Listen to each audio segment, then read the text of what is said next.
pense que la première des choses, et Eurydice a bien terminé là-dessus, il faut préparer quelqu'un. Mais on prépare quelqu'un lorsqu'on a une vision.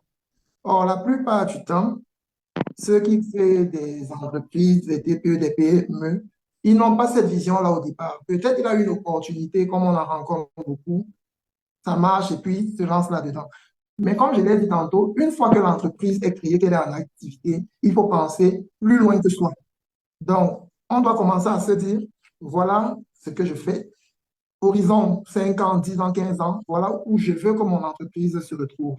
Il y a cette planification-là qu'il faut commencer à avoir.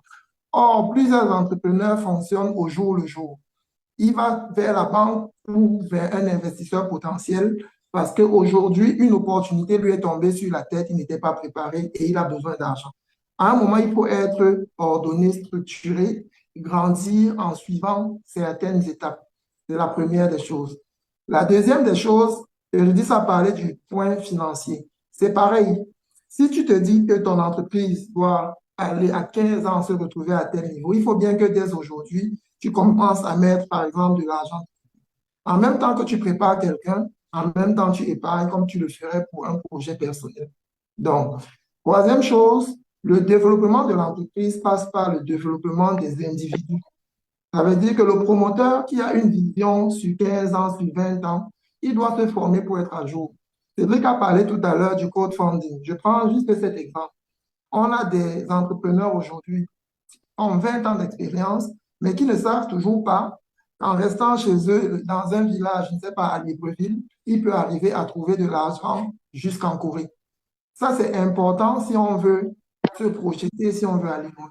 Donc, c'est un ensemble de choses qui vont toucher le côté humain par la préparation d'un successeur, de quelqu'un qui va prendre le relais, le former, lui mettre véritablement le pied à l'étrier. Ce n'est pas quand le promoteur ou le dirigeant disparaît qu'on court pour chercher quelqu'un à côté, vient, commence, non. Ça se prépare.